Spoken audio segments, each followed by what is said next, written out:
Good morning, dear.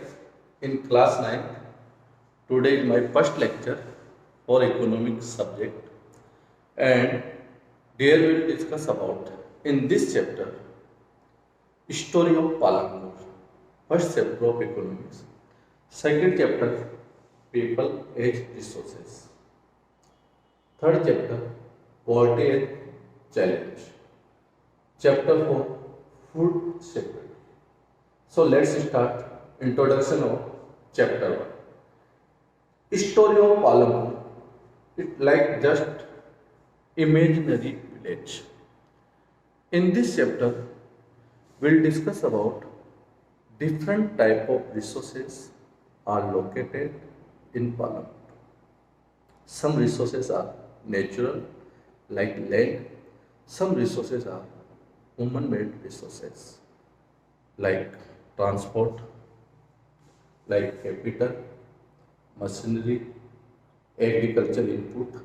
These are human-made resources. So let's start introduction here. In introduction, story of Palanpur, it imaginary village in UP, and what type of facilities available in Palanpur village. Palanpur village is connected with Raniganj towns 3 kilometers far away from Palanpur, and approximately 450 families are living in that village, and 80% are upper caste families. Some are ST scheduled tribe, some are SC scheduled caste categories also located in this village.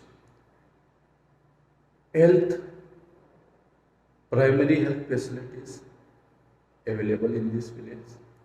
It is well connected with road transport, and education to related to primary schools are available, one senior secondary school available in this village. Let's start organization of production. Palanpur introduction we have discussed. Now organization of production, which are four resources which play important role in production in Palanpur. In Palanpur, these are the four resources. First one is land, labor, physical capital, and human capital. Next point we'll discuss farming in Palanpur. So let's start organization of production, introduction of that resource. Land is fixed resources. We can't increase size of land during production. We can increase production on limited land areas by using different technology, by using modern farming, by using multiple cropping method. This is the method to increase production on same piece of land. So land resources not equal distribute inside Palanpur village. Minority population have large portion of land area. Majority have minimum portion of land area for production. Next one is labor. Who provide labor for agriculture, for Palanpur? So those people who are landless, small farmers provide labor to others. Labor is important resources for agriculture production. Without labor, production can't possible. Next one is physical capital. Physical capital is main resources. It divided into two parts. working capital and fixed capital. Capital means what? Suppose for online teaching, I am using mobile, it is capital. We are using data, internet, it is capital. Because during production, investment is required, it is known as capital. This is classified into two categories, working and fixed. So working capital means during production only we pay the cost of this product. I am repeating, during production we pay cost of this product.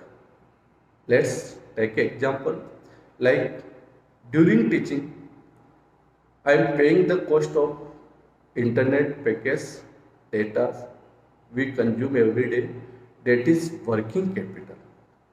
Every day different size of net is required, like few maybe for a particular day 300 MB required, maybe for next day 400 MB required.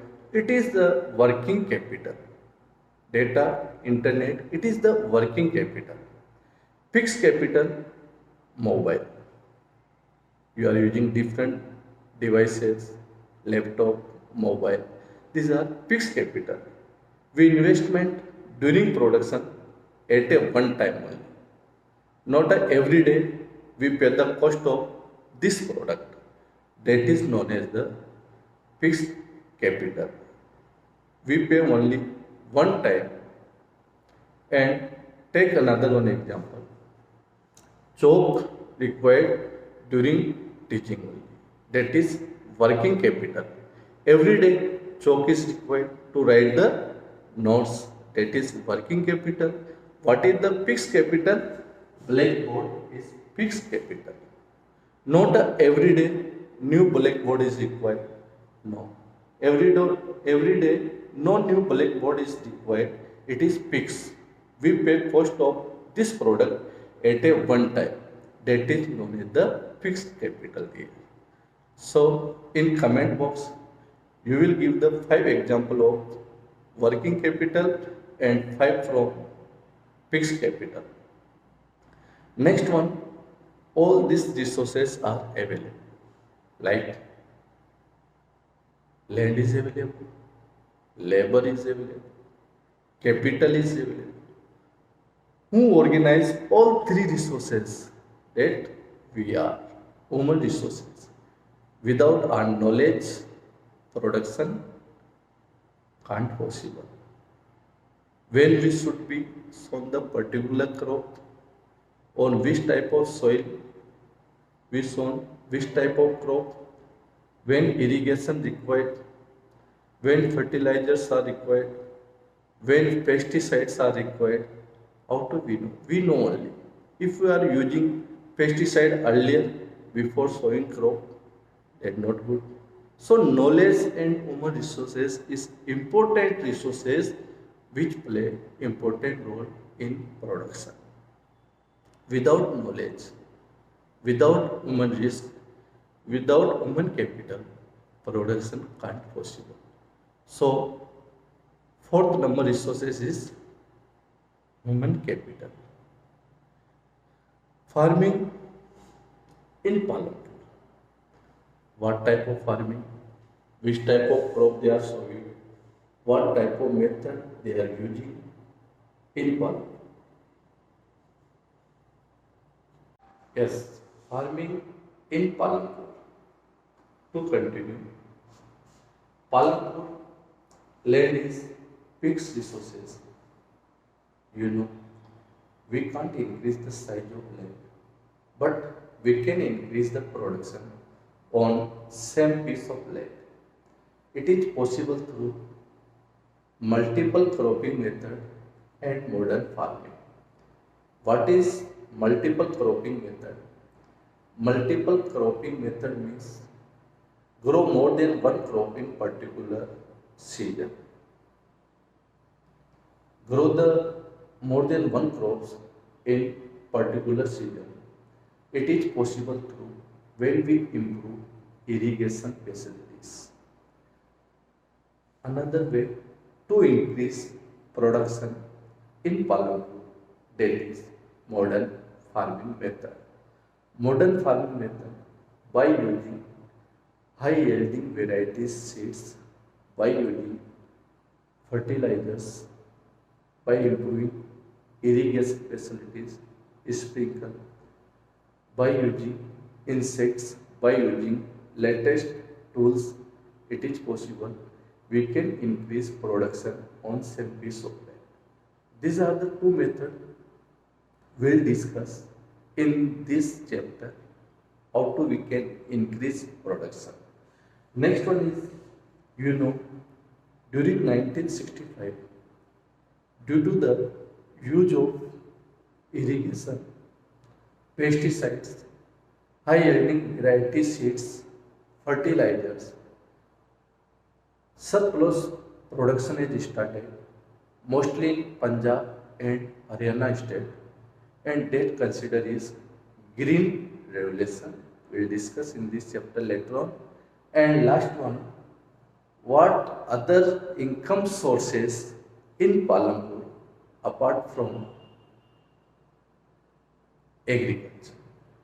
So apart from agriculture, different sources, like we can consider such activity non-farm activities.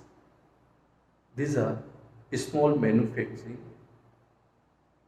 units located in Palanpur, shopkeepers who are selling different products in Palanpur, transport non-farm activities like rickshaws, like taxis available in Palanpur. And last one is dairy, which direct and indirect connected with agriculture, also in non-farm activities, dairy production. And this is the introduction of this chapter here. We have discussed. It is interesting chapter, and this chapter's concept is also related to our daily life.